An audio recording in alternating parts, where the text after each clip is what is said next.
Big boss ఎవరు ఆపరండి, ఎందుకంటే ఆపమని చెప్తారు అంతే. ఎందుకు ఆపుతారు? జనాలకు అలాంటిదే ఇష్టం కదా, అలాంటి కంటెంట్ ఇష్టం. దూరంగా పెట్టండి, చెప్పండి. అంటే ఆల్రెడీ కన్నడలో కూడా బ్యాన్ చేశారు కదా, అదే విధంగా ఇక్కడ కూడా బ్యాన్ చేయమని చెప్పి కన్నడలో ఏం రాంగ్ జరిగిందో మనకు తెలియదు, ఇక్కడ ఏం జరుగుతుంది అనేది ప్రజలకు తెలుసు. అసాంఘిక కార్యకలాపాలు జరుగుతున్నాయి లోపల.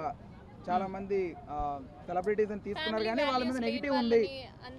అంటే అది కరెక్టే, నేను కూడా ఆల్రెడీ మొన్నే చెప్పానండి. ఎందుకంటే మంచిగా ఉన్న వాళ్ళు కానీ టాలెంట్ పర్సన్స్ కానీ తీసుకెళ్లకుండా ఈసారి ఎవరైతే కాంట్రవర్సీస్లో ఉన్నారో వాళ్ళనే సెలెక్ట్ చేసి తీసుకెళ్లారు చాలా వరకు. మిమ్మల్ని తీసుకున్నట్టు బాగుండేది కదా. నన్ను తీసుకెళ్ళినా నేను వెళ్ళండి, ఎందుకంటే నాకు అంత సీన్ లేదు.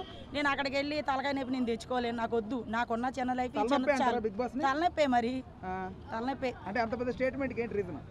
అంత పెద్ద స్టేట్మెంట్ ఏంటంటే అది మంచిదే, స్టేజ్ అయితే మంచిదే. కాకపోతే అక్కడ ఉన్న జనాలు అందరం ఒకలా ఉండం, మన చేతి వేళ్ళే ఒకలా ఉండవు కదా.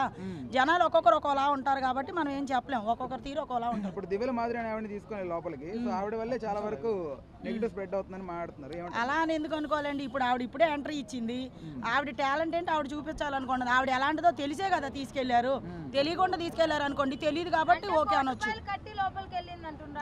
అంటున్నారు. ఏమో చెప్పలేము, ఆమె బయటకు వస్తే ఆమెకు ఒకసారి మీరు ఇంటర్వ్యూ చేయండి, ఆమె చెప్తుంది.